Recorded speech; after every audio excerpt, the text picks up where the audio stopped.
하나님 아버지, 오늘 요한복음 9장을 통해서 세상의 빛 되신 예수님을 계속해서 우리가 더 보기를 원합니다.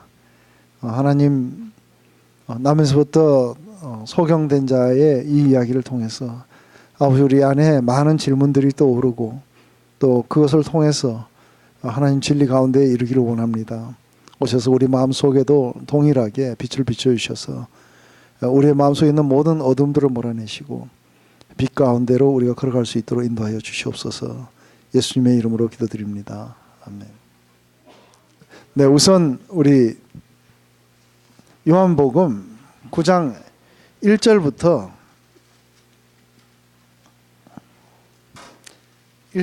우리 7절까지를 우리 한번 다 같이 읽어보십시다. 조용하게.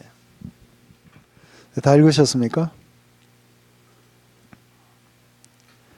우리 한 절 한 절 이렇게 읽어보면 이것은 이제 예수님이 세상의 빛이라고 이야기를 하시는 아직도 장막절하고 관계가 있는 이야기입니다. 그래서 이게 10장까지도 계속해서 장막절의 이야기로 이어져 갈 겁니다. 근데 예수께서 길을 가실 때에 날 때부터 소경된 사람을 보신지라 하고 예수님이 먼저 이제 그 사람을 이렇게 보게 됩니다.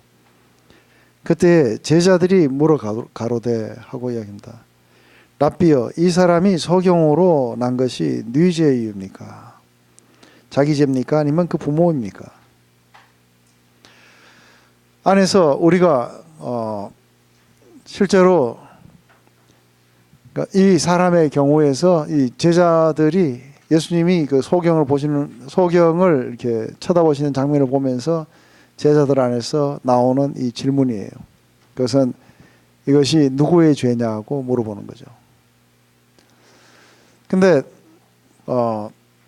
많은 사람들이 사실은 이런 질문들을 가지고 있어요. 그래서 자기가 좀 안 좋은 일이 생기거나 아니면은 암에 걸리거나 이러면 내가 하나님 앞에 뭐를 잘못했어? 이런 게 내한테 생기는 걸까? 하고 그 부분에 대해서 이렇게 궁금해해요. 근데 우리가 실제적으로 보게 되면은 우리의 고통과 또 우리의 죄와의 연관을 갖다가 이렇게 보게 되면 어떻게 됩니까? 근데 성경에서 이렇게 이야기하는 걸 들어보면은 고난 중에서 애매한 고난도 있어요. 그죠? 애매히 고난을 받지만 그거는 안에서 죄가 없는데 어쩌다 보니까 그냥 고난을 받는다고 이야기하기도 해요. 또 어떤 사람은 자기 죄 때문에 고난을 받는 것도 있어요. 그죠? 그래서 그래 싸다 이렇게 얘기하는. 근데 어떤 사람은 전혀 잘못이 없는데 안에서 뭔가 의인으로서 고난을 받는 게 있어요. 그게 누구였냐면은 바로 욥이었어요.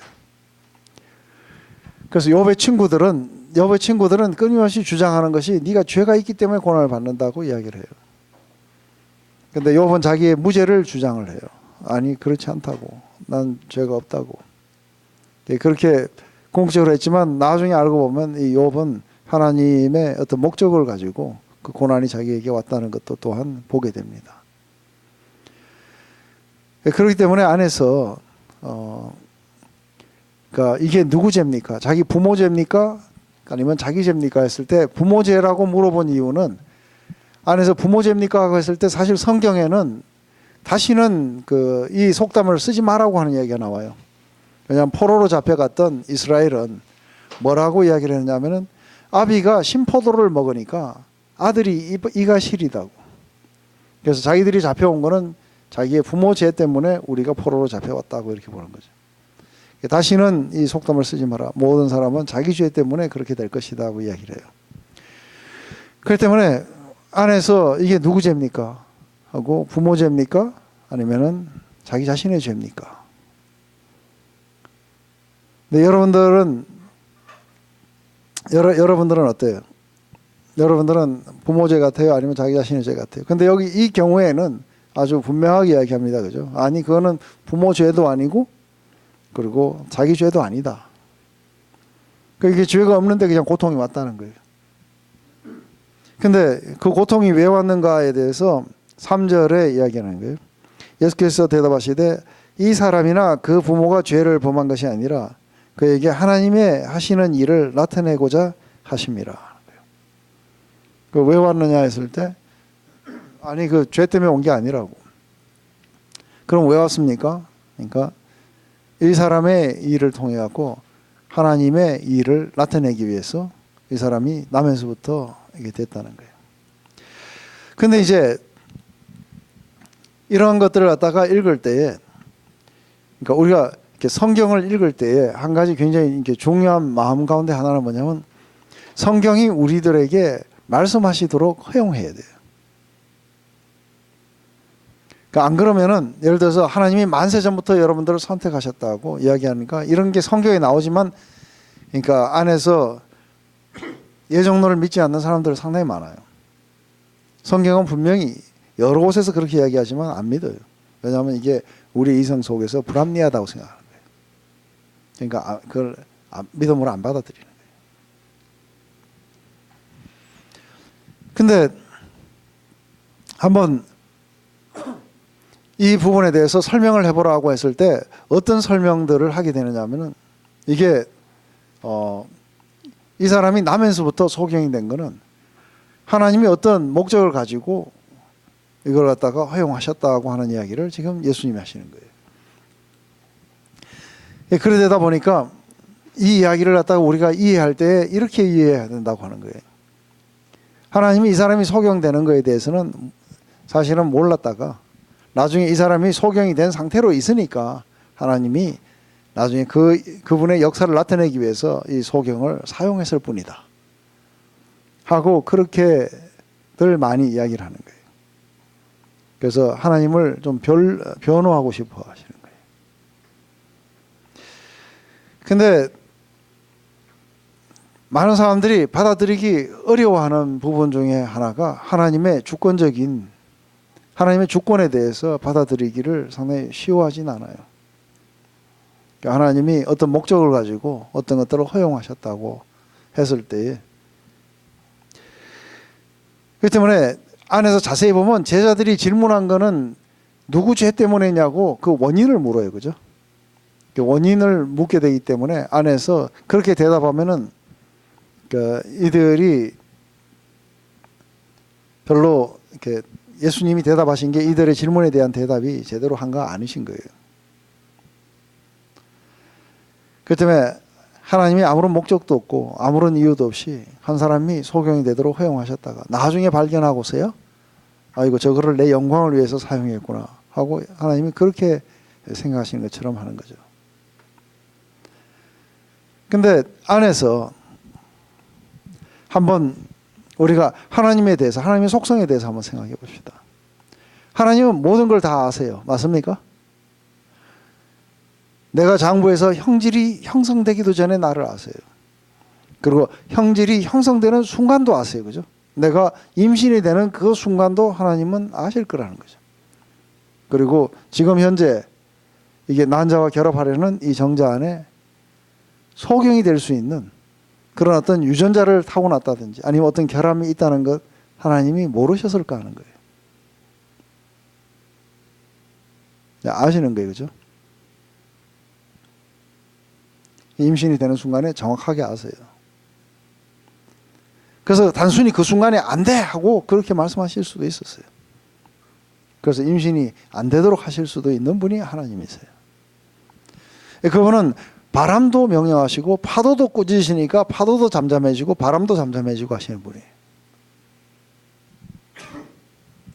그렇다면 만약에 하나님이 그 임신되는 순간에 이게 분명히 나면서 소경이 될 걸 아시면서 허용하셨다면은 그런 아무런 목적 없이 허용했겠느냐는 거예요. 그렇다면 아무런 목적 없이 이 땅에 태어난 사람은 한 사람도 없을 거라는 거예요. 그러니까 안에 성경이 우리에게 이야기하는 것은 어떤 사람에게 무슨 병이 생기면 그것이 직접 그 사람에게 일어나는 정확한 그 죄에 대한 그런 하나님의 보응이라고 이야기하잖아요. 그런 경우는 사실은 거의 없어요. 별로 없어요. 별로. 어떤 사람이 어떤 죄를 지었고 그것 때문에 뭐가 생겼다는 이런 이야기들은 사실은 잘 안 나타나요. 아주 드물게 나타나요. 그렇기 때문에 어떤 죄와 어떤 그러니까 병을 갖다가 이게 연결은 잘 안 돼요. 그 고통이 꼭 자기 죄 때문에 왔다. 물론 욕심이 많아가지고 그래갖고 자기가 그래갖고서는 욕심 부르더니 그렇게 됐다 하는 그런 것들은 있어요, 그죠? 그렇지만 내가 뭐 암에 걸렸는데 이게 무슨 병, 내가 뭘 잘못했기 때문에 하나님 벌로 왔다든지 그런 케이스들은 거의 없어요. 근데 한 가지 우리가 한 가지 분명히 알 수 있는 부분이 있어요. 우리가 한 가지 분명히 알 수 있는 부분은 성경은 분명히 임신과 출산의 과정을 하나님이 주관하신다고 분명하게 말씀하세요. 그렇기 때문에 출애굽기 4장 11절에 이렇게 여호와께서 그에게 이르시되 누가 사람의 입을 지었느냐, 누가 말 못하는 자나 못 듣는 자나 눈 밝은 자나 맹인이 되게 했느냐, 나 여호와가 아니냐 하고 그렇게 말씀하세요. 안에서 우리 우울증 겪는 사람에게 우울증 누가 만들었어요? 사단이 만들었어요? 아니에요. 하나님이 만드셨어요. 하나님이 어떤 목적을 가지고 만드셨어요. 세균은 누가 만들었어요? 하나님 만드셨어요. 목적을 가지고 만드셨어요.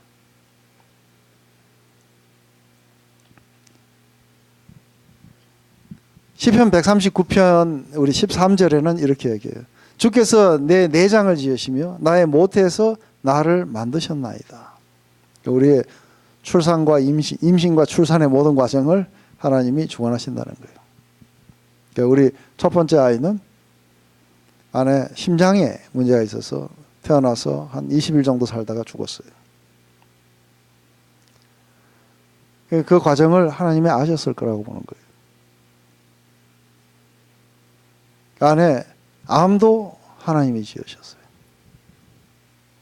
이 안에 이걸 우선 이게 받아들여야 되는 거죠. 그죠? 근데 비록 어떠한 그러니까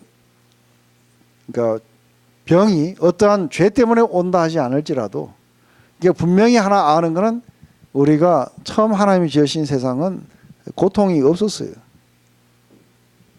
고통이 없었기 때문에 안에 죄가 들어오면서 들어왔어요. 그죠?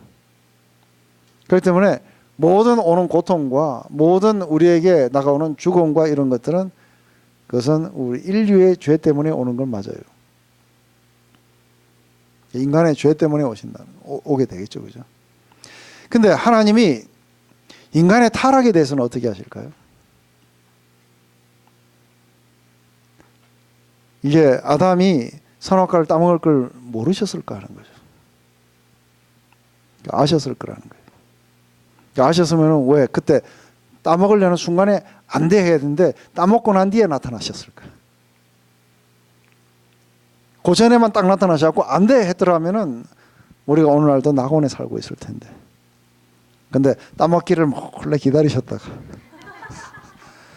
딱 따먹고 나니까 안 돼 하고 뒤에 나타나셔서 뒷북치시는 거예요. 네 어디 있느냐 하고 그래서 피해 도망가더라고요. 이 모든 것들이 하나님 계획 안에 없었을까 하는 거예요. 하나님 그걸 허용하셨다면은 그러면 하나님은 무방비 상태에서 당하셨을까? 아니면은 그 모든 것들을 근데 이걸 전부 다 이게 다 허용하세요. 그죠? 우리의 타락도 우리가 어느 날 죄 짓는 것도 죄 짓는 순간에 안 돼 하고 하실 수 있는데 죄 짓는 걸 갖다가 다 아시면서도 안에서 허용되세요.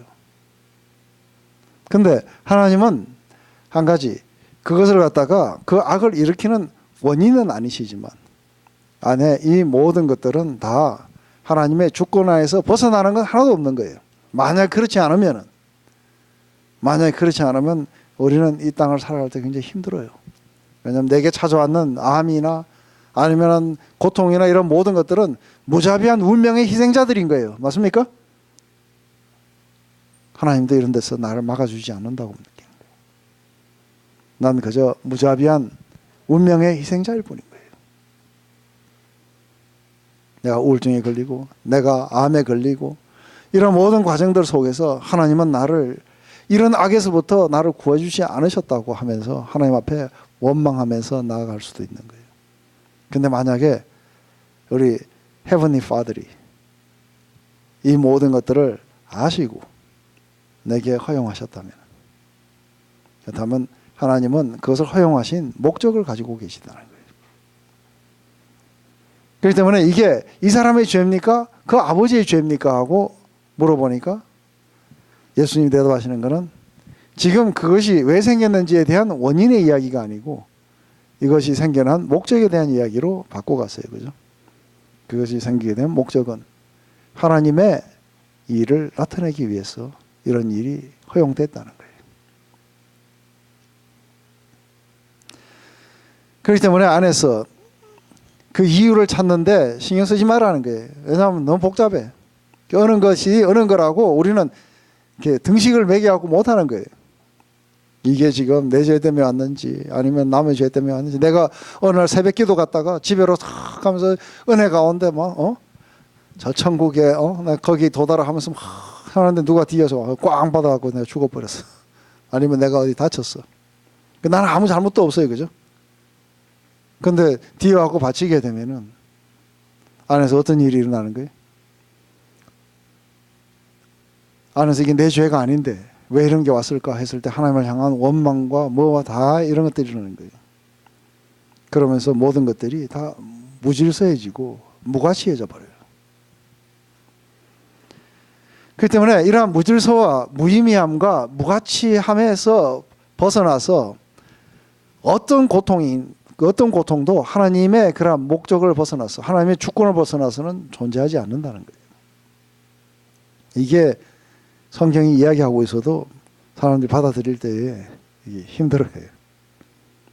이것이 인간의 고통 전부를 다 설명해 주진 않아요. 다만 이 경우에 그렇다는 거예요. 다만 하나님이 이 모든 고통의 목적을 가지고 계시고, 근데 만약에 그 목적을 가지고 계시다면은 제일 중요한 건 뭐냐면 하나님이 우리에게 최고로 중요한 가치로 떠오르게 돼요. 왜냐하면 그분의 주권하에 이 모든 것들이 지금 일어나고 있는 것이니까요. 하나님의 영광이 드러날 때에 여기 보면은 남에서부터 된 소경을 갖다가 고쳐주셔갖고 하나님의 영광을 드러냈어요. 맞아요? 근데 그래서 고쳐주시면서 하나님의 파워가 막 확 나타나요. 근데 안 고쳐주셔갖고 하나님의 파워가 나타나는 경우도 있어요. 누가 그래요? 네. 사도 바울 같은 경우에는 자기 육체의 가시 빼달라고 3번이나 기도했는데 안 고쳐주세요. 그러면서 하시는 말씀이 뭐예요? 네가 안 고쳐줘야 내 파워가 네 안에서 나타난다는 거예요. 그래서 안 고쳐주세요. 고쳐줘갖고 파워가 나타나는 게 좀 더 좋죠. 그죠? 근데 안 고쳐주면서 파워가 나타난다 그러면은 별로 안 좋을 것 같으냐면 사도 바울은 다르게 얘기해요. 왜냐하면 내 은혜가 내게 족하다고. 왜냐하면 너 연약함 속에서 나의 파워와 영광이 마구 드러나게 될 거라고 이야기하시는 거예요. 그래서 그 말을 듣고 사도 바울은 안 고쳐주시는 걸 기뻐했다고 그래요. 왜요? 둘 중에 선택하는 거예요. 육체의 가시를 빼는 게 중요해요? 아니면 하나님의 영광이 자기를 통해서, 하나님의 파워와 영광이 자기를 통해서 드러나는 것을 더 중요하게 여기느냐에 따라서, 만약에 고치는 게 더 중요하다 그러면 영광 따윈 필요 없어요. 그죠? 하나님의 목적이나 아니면 하나님의 영광이나 이런 것 따위는 필요가 없어요. 중요한 거는 고쳐주세요. 그 뒤에 하나님의 파워나 이런 걸 내 경험 안 해도 괜찮아요. 이런 사람들은 고치는 쪽을 원할 거예요. 근데 아니요. 내 삶에 하나님의 영광이 드러나고 하나님의 파워가 내 삶을 통해서 마구 드러나는 걸 원한다면은 안 고쳐야만이 그게 드러난다면 고치지 마세요 하시는 거예요.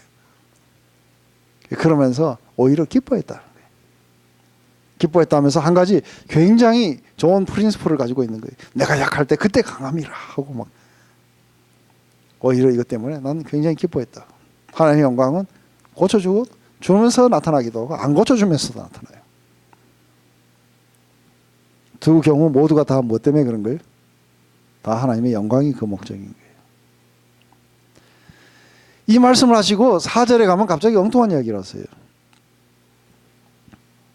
그것은 하나님의 역사를 나타내게 하리 하심이라고 이야기하면서 때가 아직 낮음에 나를 보내신 이의 일을 우리가 해야 하리라. 밤이 오리니 그때는 아무 일도 할 수 없느니라. 내가 세상에 있는 동안에는 세상의 빛이라. 갑자기 이 말씀은 이게 별로 연결이 잘 안 되죠, 그죠? 이 말씀 하시다가 갑자기 딴 말씀 하시는 거예요. 제가 요한복음 막 이렇게 하다가 갑자기 딴 책 이야기 막 하는 거예요. 그죠? 마태복음에 뭐 산상수훈 이야기를 막 하고. 그 제가 옛날에 성경을 읽을 때 예수님을 딱 보면 항상 동문서답하시고 이 말씀 하시다가 막 딴 말씀 하셔갖고 이게 정신을 못 차리겠는 거예요. 근데 지금 이 이야기를 이렇게 하시면서 하나님의 최고의 영광은 어디에서 드러나요? 요한복음 17장에 가면 나와요. 요한복음 17장에 가면은 아버지요, 이제 아버지께서 영광을 받으실 때가 왔다고 얘기를 해요. 아버지 아들로 인해서 아버지가 영광을 받으시옵소서 하는데 그 아들로 인해서 아버지가 영광을 받기 위해서 예수님이 선택하신 게 뭐예요? 십자가예요. 자신을 죽음으로 이렇게 몰고 가는 거예요.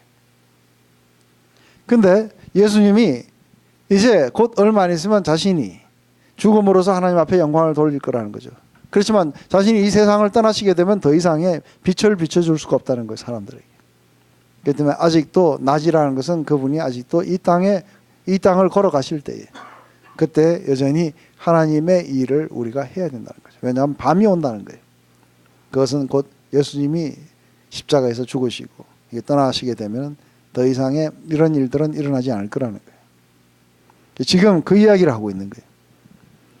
그러면서 내가 세상에 있는 동안에는 세상의 빛이라고 그렇게 말씀하시면서 실제로 이제 하나의 그 예언자적인 상징으로 이 소경의 눈을 고쳐주세요, 그죠? 근데 고쳐주실 때 그냥 탁 손을 대가지고 눈을 뜨거라 이래가지고 하다가 이렇게 눈을 뜨고 이러면 얼마나 좋아요, 그죠? 예수님이니까 예수님의 이름으로 이런 건 안 할 거예요. 그냥 눈을 뜨거라 고만 말씀하세요. 그러면 막 떠가지고 그냥 본다고 막 펄펄 뛰고 이랬으면 좋겠는데, 근데 또 침을 탁 뱉어갖고 진흙을 이겨가지고 눈에다가 쫙 이렇게 발라요, 그죠? 이렇게 왜 지저분한 방법을 썼을까? 그죠? 눈 뜨는 것도 좋지만 그래도 침 여기다 묻어가지고 그래가지고 눈에다 바르고서는 신뢰한 못에 가서 씻으라고 하시는 거예요. 이게 다 목적을 가지고 하신 거예요. 하나도 목적 없이 되신 게 없어요, 그죠? 다른 데서는 그냥 손만 대가지고도 낫게 해주실 수도 있어요. 그렇고 그렇게 하셨어요. 근데 여기에서는 진흙에다가 침을 뱉어가지고 그렇게 하셔야 돼요. 왜냐하면은 여기에서 이 말씀을 하시고 땅에 침을 뱉어 진흙을 이겨 그의 눈에 바르시고 이르시되 실로암 못에 가서 씻으라 하시니 실로암은 번역하면 보냄을 받았다는 뜻이라. 얘 가서 씻고 밝은 눈으로 받았더라. 이게 요한이 실로암 못에 가서 받으라 했는데 실로암 해가지고 가로쳐가지고 실로암이 무슨 뜻인지 일부러 설명까지 해줬어요. 그죠? 보내심을 받은 자. 그렇기 때문에 번역하면 보냄을 받았다는 뜻이라는 거예요. 이 실로암 물이 어디에 사용되는 거예요? 장막절에서 이게 지금 기드론 골짜기에서 내려오는 이 기혼샘에 원래 기혼샘이라 해야 되는데 이 기혼샘에 있는 물을 갖다가 히스기야 왕이 지하 동굴을 뚫었어요. 수로를 뚫은 거예요. 그래갖고 이 수로를 타고 실로암 못으로 오게 돼 있어요. 그래서 이거는 원래 뭐예요? 원래 물의 근원은 저쪽에 기혼샘이에요. 근데 거기서 보냄을 받은 거예요. 그래서 실제로 이 실로암 못이 있는 거예요. 근데 그냥 가서 씻으라 그러면 오늘 아침 세수했는데요 하는데 진흙에다 침을 받아갖고 눈에다 싹 발라니까 씻어야죠, 그죠? 그 가서 씻는 곳이 어디냐면 보냄을 받은 곳에 가서 씻어야 되는 거예요. 앞으로 이 이야기가 8장도 그렇고 9장도 그렇고 계속해서 나오는 이 주제가 뭐예요? 예수님이 하나님께로부터 보내심을 받았다는 것이다. 보내심을 받은 분이라는 거예요. 그래서 하나님께로부터 보냄을 받은 자라는 것이에요. 그렇기 때문에 결국은 그게 누구를 상징하는 거예요? 지금 장막절에서 보냄을 받은 그곳에 가서 씻어갖고 빛을 보게 돼요. 그죠? 그렇듯이 이것이 아이러니하게도 바로 예수님에게로 오는 사람들은 그게 바로 눈을 씻고 빛을 보게 될 것이라는 거예요. 그때 일부러 진흙을 매겨갖고 하신 이유는 바로 이 실로암 물에 가서 씻게 하기 위해서예요. 그리고 요한은 그 실로암이라는 뜻이 보냄을 받았다는 그런 뜻이라는 걸 친절하게 주석까지 달아줘요.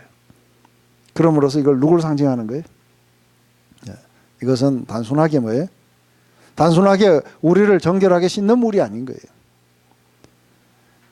단순하게 정결하게 우리를 씻기 위해서 씻는 물이 아니고 이 물은 장막절의 이 물은 우리들에게 죽어가는 영혼들에게 생명을 주는 물이에요.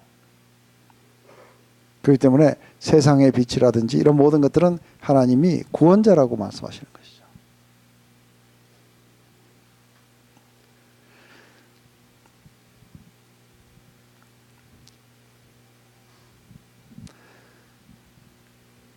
이제 어느 때가 되면은 하나님이 이 땅에서는 우리에게 고통을 허용하시지만 궁극적으로는 그분이 모든 고통을 우리 인간의 마음 안에서 또 우리 삶에서 완전히 제거해야 될 때가 오는 거예요. 우리가 이거 하기 전에 요한계시록을 우리 읽었어요. 그죠?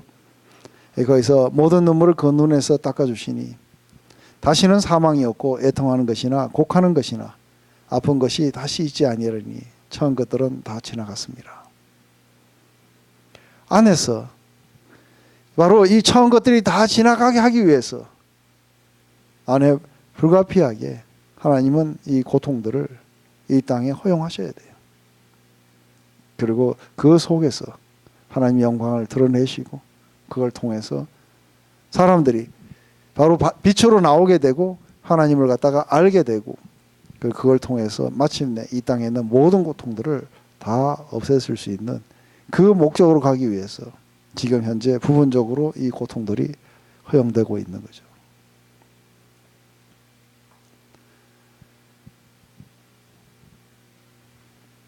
그렇기 때문에 안에서 모든 슬픔과 상실과 이런 모든 불구들, 이런 모든 것들이 예수님의 보혈에 기록된 하나님의 그 영광에 대한 믿음 안에서 다 수용이 돼야 돼요. 그렇기 때문에 성경은 이야기해요. 너희들에게 은혜 주신 것은 다만 믿고 축복받는 것뿐만이 아니라 너희가 고난도 함께 받게 하기 위해서 그랬다고 이야기해요. 그렇기 때문에 크리스찬들에게, 잘 믿는 사람들에게, 하나님을 갖다 열심히 섬기는 사람들에게 고난이 옵니까? 아니면 안 옵니까? 면제됩니까? 면제 안 돼요. 다 와요. 근데 안에서, 그 믿음 안에서 우리들은 이 모든 것들이 먼 훗날 하나님이 완전히 우리의 삶 속에서 고통을 완전히 몰아내시기 위해서 이게 지금 우리 가운데 허용되는 걸 알기 때문에 고난 가운데서도 우리는 기뻐한다는 거예요. 맞아요? 이 고난 가운데서 기뻐하는 건 이 고난은 목적을 가지고 왔다는 거예요. 그래서 이 고난은 뭐예요? 우리에게 인내는 연단된 믿음을, 그리고 마침내 하나님의 사랑이 우리 가운데 부음받아 가지고,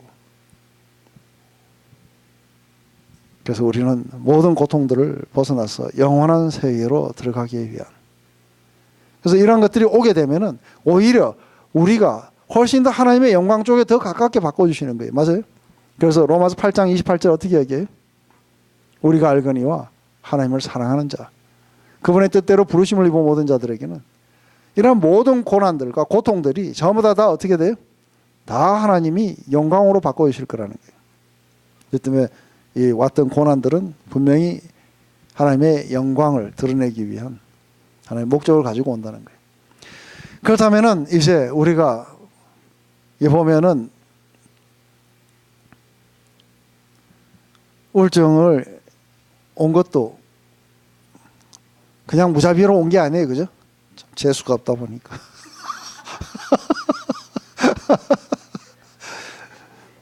여기 어떤 사람은 재수가 없어서 한국 사람처럼 생겨갖고 얼굴도 느뜩한 게 거울만 보면은 What the hell are you?